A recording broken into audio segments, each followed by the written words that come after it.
안녕하십니까 성도 여러분. 오늘은 둘째 날 말씀의 제목은 교회에 무슨 비밀이 있는가 라는 제목으로 함께 말씀을 나누겠습니다. 오늘 특별히 이 시간 하나님의 말씀 앞으로 나오신 우리 모든 성도님들을 다시 한번 진심으로 환영합니다. 우리 말씀 시작하면서 본문의 말씀 봉독하겠습니다. 에베소서 3장 1절에서 7절까지 말씀을 봉독하겠습니다. 이러므로 그리스도 예수의 일로 너희 이방을 위하여 갇힌 자 된 나 바울은 너희를 위하여 내게 주신 하나님의 그 은혜의 경륜을 너희가 들었을 터이라. 곧 계시로 내게 비밀을 알게 하신 것은 내가 이미 대강 기록함과 같으니 이것을 읽으면 그리스도의 비밀을 내가 깨달은 것을 너희가 알 수 있으리라. 이제 그의 거룩한 사도들과 선지자들에게 성령으로 나타내신 것 같이 다른 세대에게도 사람의 아들들에게 알게 하지 아니하셨으니 이는 이방인의 복음으로 말미암아 그리스도 예수 안에서 함께 후사가 되고 함께 지체가 되고 함께 약속에 참여하는 자가 됨이라. 이 복음을 위하여 그의 능력이 역사하시는 대로 내게 주신 하나님의 은혜의 선물을 따라 내가 일꾼이 되었노라 라고 기록하고 있습니다. 여러분, 특별히 사랑받는 사람들의 비밀이라고 하는 글이 있는데요. 사랑받는다고 하는 것은 참 행복한 일이지요. 직장이나 가정 그리고 사람들 사이에서 인기 있는 사람들이 공통으로 가지고 있는 비밀은 무엇일까 하는 것입니다. 아마도 거기에는 큰 어떤 그들만의 비밀이 있는 것 같습니다. 일본의 한 정신의학자 사이토 시게타라고 하는 사람이 이렇게 글을 썼습니다. 사랑받는 사람들의 9가지 공통점이라는 글을 썼는데요. 사랑받기에 가장 중요한 비밀들이 여기에 나타납니다. 첫 번째는 남에게 무리한 요구를 하지 않는다입니다. 다른 사람들의 마음을 헤아릴 줄 아는 사람은 사랑을 받을 줄 아는 사람이다 하는 것이죠. 또 너무 완벽을 추구하지 않고 알맞게 너그럽고 인생의 80%로 사는 사람에게는 편안함과 여유가 느껴지는데 이런 사람은 남에게도 지나친 요구를 하지 않고 과잉 친절이나 배려로 부담을 주지 않는 사람들이라고 하는 것입니다.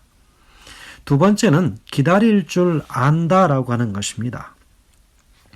다른 사람들에게 사랑받는 사람은 기다려야 하는 사람을 헛되다고 생각하지 않고 오히려 즐거운 시간으로 바꾸어 나갈 줄 아는 사람입니다. 모임에서 늦는 사람이 있을 때 불평하는 사람이 있는가 하면 즐거운 이야기로 지루한 시간을 잊게 만드는 사람이 있습니다. 과연 누가 더 인기가 좋을까요? 세 번째, 사랑받는 사람의 비결은 무엇이냐면 의지가 되는 사람입니다. 무슨 일이 생겼을 때 든든한 의논 상대가 되어주는 사람은 대개 인내심이 강하고 일관성이 있는 사람입니다. 이런 부류의 사람들은 다른 사람들이 말하는 것을 잘 들어줄 줄 아는 사람입니다. 경청의 은사가 있는 사람들이지요. 그러나 요즘에 대부분의 사람들은 경청하기보다는 자신의 말을 먼저 하려고 하는 사람들이 더 많습니다. 그들은 남의 실패도 진심으로 걱정해 주는 사람들이지요. 다른 사람에 대한 험담이나 나쁜 소문이 돌았을 때 퍼뜨리지 않고 자기 자신에게서 멈출 줄 아는 사람이지요. 위로나 충고를 할 때에는 상대방의 입장을 충분히 생각한 뒤에 감정에 치우치지 않고 객관적으로 말해줍니다.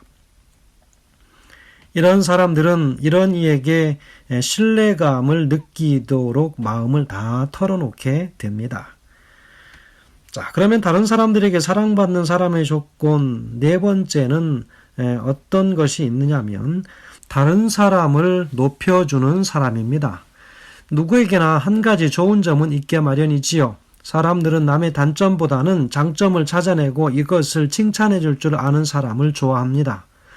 하지만 무턱대고 칭찬하는 것이 아니라 상대를 잘 이해하고 개성이나 약점까지도 감싸줄 줄 아는 사람인 것이지요.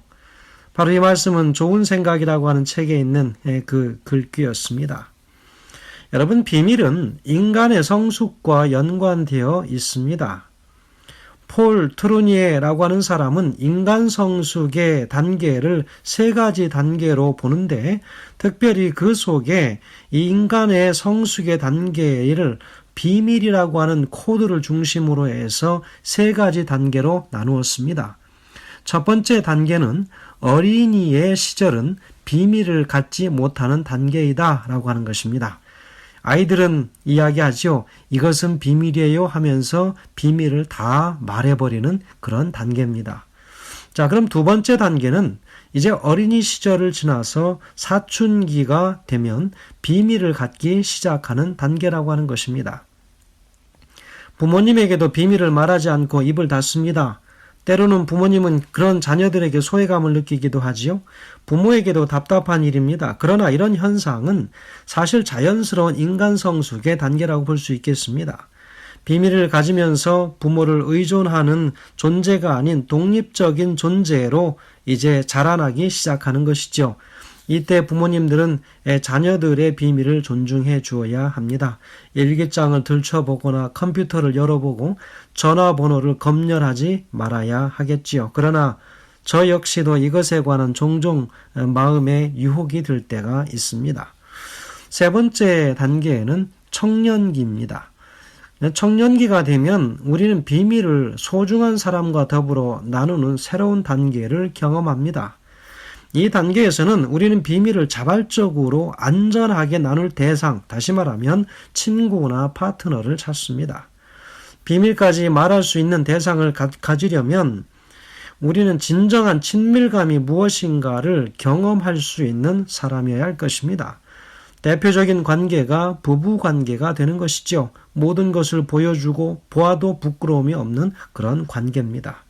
그래서 나이가 되어지면 이제 서로의 평생의 반려자를 찾아 나서는 이유가 바로 그것일지도 모르겠습니다.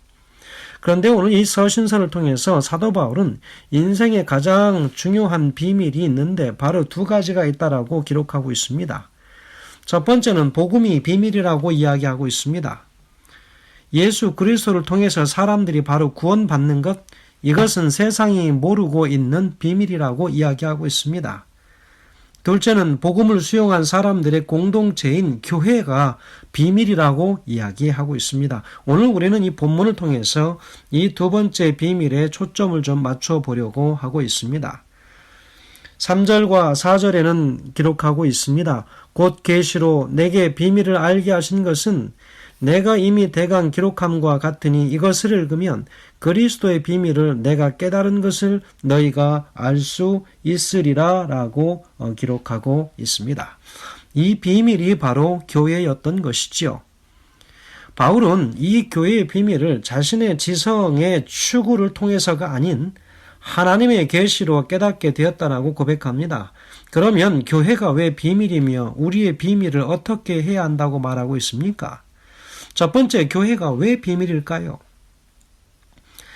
교회가 무슨 비밀 결사 단체라도 된다고 하는 것일까요?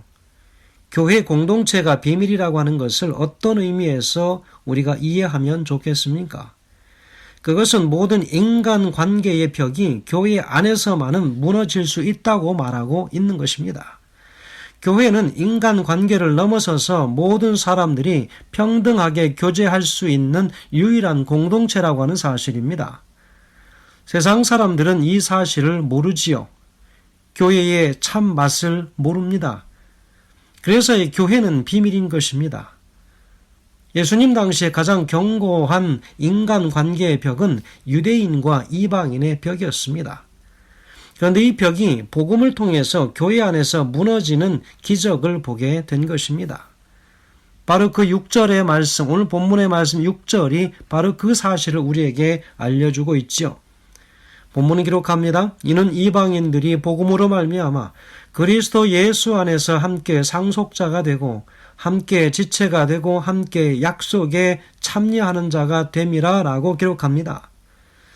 여러분, 성전에도 이방인의 뜰까지만 접근하고 그 이상 나오는 것이 금지되어 있었던 이방인들이 함께 하나님께 나와서 예배하게 되었고 함께 하늘에 가고 함께 하늘의 상급을 받아서 누리는 놀라운 특권이 주어진 것입니다.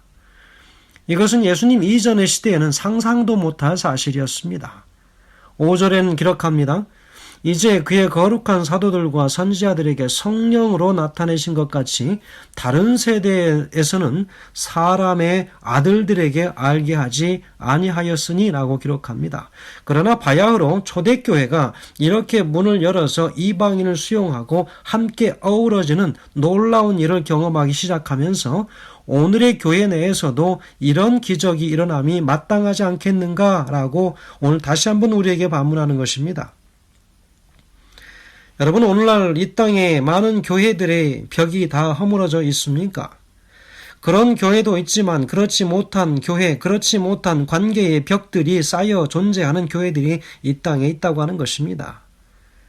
자신들이 맡은 어떤 그런 직분에 따라서 마치 직분이 그 사람의 어떤 높낮이를 결정하는 것처럼 자기들 스스로 아성을 쌓아가는 것입니다. 그러므로 관계가 단절되는 것이지요. 눈에 보이지 않는 벽이 생기는 것입니다. 물론 오늘날의 교회 내에서도 좀처럼 이런 벽이 무너지지 못하고 있는 여러 형태들을 우리는 목격하고 있지요.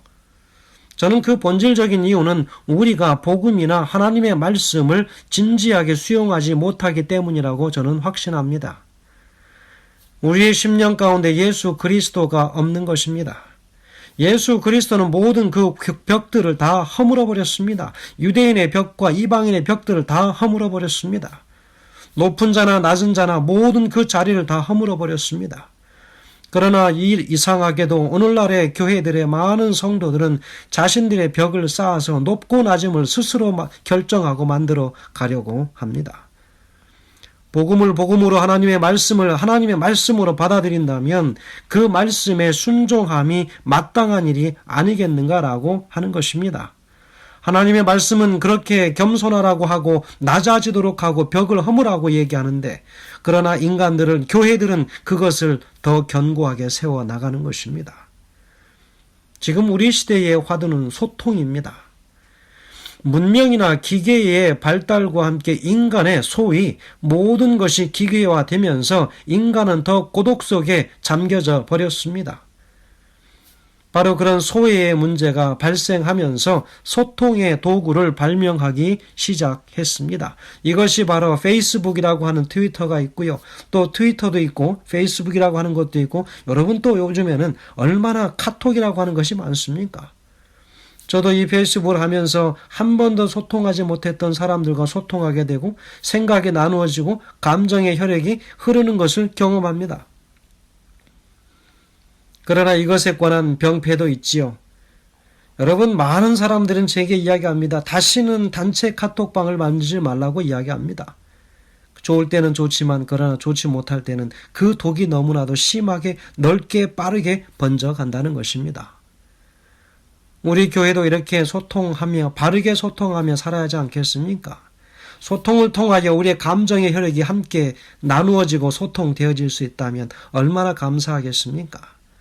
세상도 이런 소통의 노력을 하고 있다면 이제 교회 내에 있는 벽들도 속히 무너짐이 마땅하지 않겠는가라고 하는 것입니다. 그래야 우리는 인간을 차별하지 않고 수용하는 진정한 사랑의 공동체를 보여줄 수 있지 않겠습니까? 외로움에 목말라 하는 이웃들에게 여러분의 비밀을 나누어도 냉대받지 않고 치유받고 사랑받을 수 있는 곳이 있다면 바로 그것은 교회여야 할 것입니다. 그곳이 교회라고, 교회가 피난처라고, 교회가 병원이라고, 교회가 여러분의 영적인 집이라고 말할 수 있지 않겠습니까?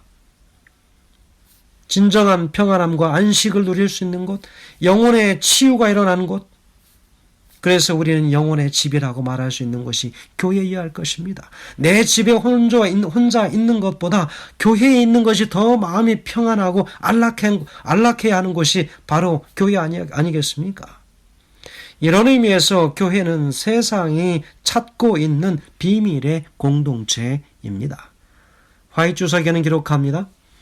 바울은 그가 설립했거나 방문한 바 있는 모든 교회에서 그들과 맞부딪히지 않을 수 없게 되었다.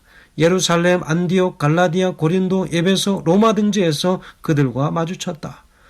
하나님은 바울에게 그리스도와 그의 십자가에 못 박히신 큰 일을 말하고 할례냐 무할례냐 하는 것은 아무것도 아님을 설교하라고 강조하셨다. 유대주의파들은 바울을 배도자로 간주하였으며 하나님이 이스라엘 사람들과 세상 사람들 사이에 세워놓으신 벽을 허무는 데 몰두하는 사람이라고 생각하였다. 그들은 바울이 조직한 각 교회로 찾아가서 분열을 조장하였다. 그들은 목적이 선하면 수단은 아무래도 좋다는 주장을 갖고 있었기 때문에 허위 사실을 유포하여 그의 평판을 추락시키려고 노력하였다. 바울이 이 열광적이고도 비양심적인 반대자들을 뒤쫓아 각 교회를 방문하였을 때에 그는 불신의 눈으로 그를 바라보는 많은 사람들을 만났고 심지어 어떤 사람들은 그가 하는 일을 멸시하는 사람들도 있었다라고 기록하고 있습니다. 여러분, 하나님의 교회는 더 낮아지고 문턱이 낮아져서 모든 사람들이 겸손하고 하나님의 교회를 참으로 평안한 곳으로 생각하고 다가오도록 만들어 가야 할 것입니다. 그것은 바로 모든 성도들의 마음의 벽이 허물어졌다라고 하는 것을 의미하겠지요. 자, 그럼 계속해서 교회의 비밀, 그 두 번째 교회의 비밀을 그러면 어떻게 해야 할까요? 라고 하는 것입니다. 바울은 오늘 이 본문에서 이 복음을 받고 전하는 교회 공동체의 일꾼들이 된 것이 너무나 감격스럽고 감사하다라고 말합니다. 그것은 전적으로 하나님의 은혜라고 말하지요. 7절입니다. 이 복음을 위하여 그의 능력이 역사하시는 대로 내게 주신 하나님의 은혜의 선물을 따라 내가 일꾼이 되었노라 라고 기록하고 있습니다. 구원이 은혜인 것처럼 구원의 복음을 증거하는 일꾼이 된 것은 하나님의 은혜요 선물이라고 그는 평가하고 있습니다. 그러나 바울은 그가 일꾼됨을 감사하는 데서 그치지 않습니다. 그를 일꾼으로 부르신 그 부르심 앞에 최선을 다하는 청지기가 될 것을 소망하고 있습니다. 이제 이것이 그가 새롭게 인생을 사는 이유가 되었기 때문이지요. 에베소서 3장 8절에서는 기록합니다. 모든 성도 중에 지극히 작은 자보다 더 작은 나에게 이 은혜를 주신 것은 측량할 수 없는 그리스도의 풍성함을 이방인에게 전하게 하시고 라고 기록하고 있습니다. 모든 성도 중에 지극히 작은 자보다 더 작은 나에게 사도 바울은 그 복음의 사역자로서 부름을 받으면서 그가 경험한 그 마음의 감동을 모든 성도 중에 지극히 작은 자보다 더 작은 자라고 하는 것입니다. 그의 삶은 시간이 가면 갈수록 더 지극히 더 자신을 죄인으로 생각하고 더 작은 자보다 더 작은 자인 나라고 그렇게 표현하고 있습니다. 나에게 이 은혜를 주신 것은 측량할 수 없는 그리스도의 풍성함을 이방인에게 전하게 하시고라고 기록합니다. 목사들에게 주는 권면의 말씀 292페이지에서는 그렇게 기록하고 있습니다.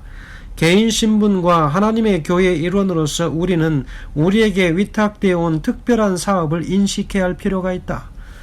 바울은 디모데에게 내가 내 자신과 가르침을 삼가 이 일을 계속하라.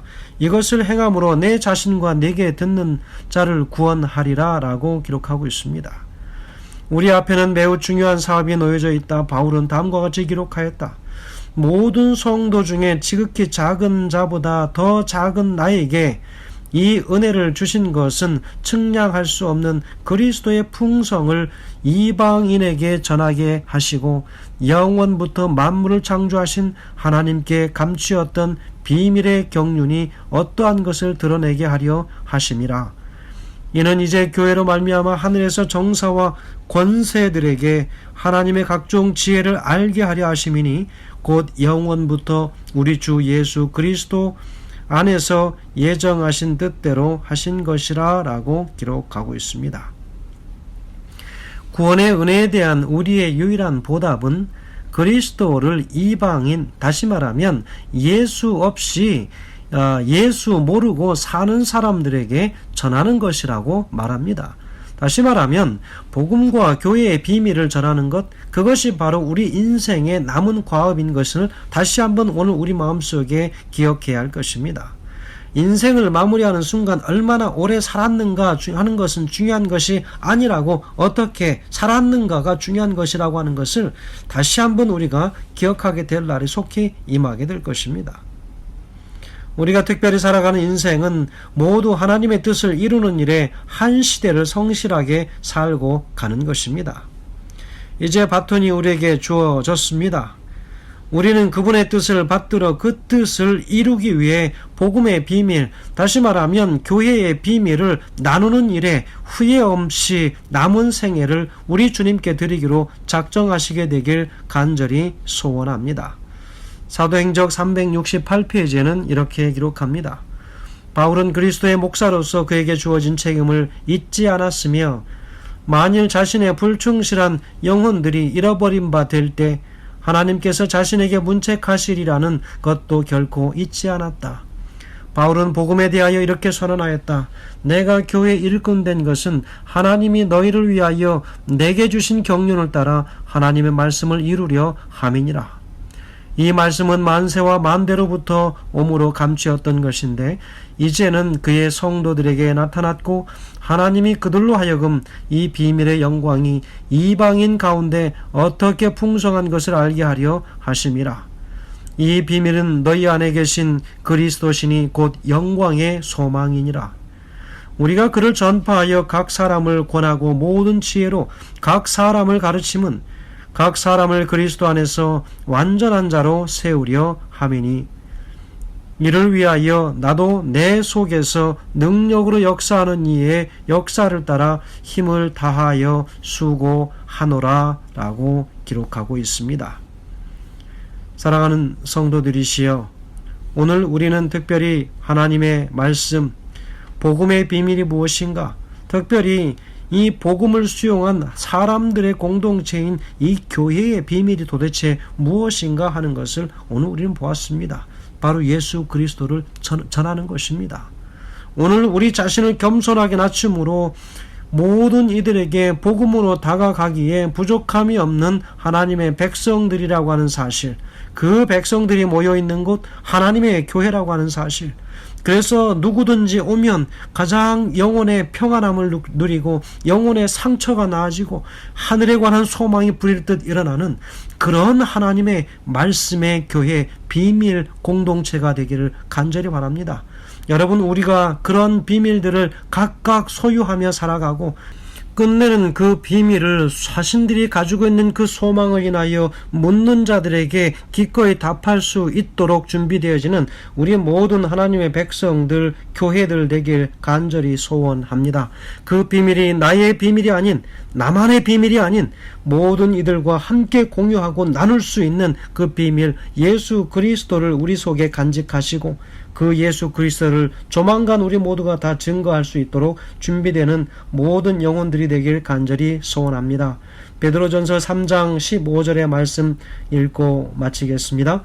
너희 마음에 그리스도를 주로 삼아 거룩하게 하고 너희 속에 있는 소망에 관한 이유를 묻는 자에게는 대답할 것을 항상 예비하되 온유와 두려움으로 하고라고 기록하고 있습니다. 그리고 선한 양심을 가지라고 이야기합니다. 사랑하는 성도들이시여, 이것이 바로 그리스도인의 참된 비밀이요 하나님의 교회의 참된 비밀이 되시길 간절히 소원합니다. 특별히 코로나로 인하여 고생하시고 또한 그것으로 인하여 염려하고 계실 모든 믿음의 가정들 위에 하나님의 축복하심과 안찰하심이 함께 하시는 하루가 되게 하시길 간절히 바라면서 말씀을 드리겠습니다. 감사합니다.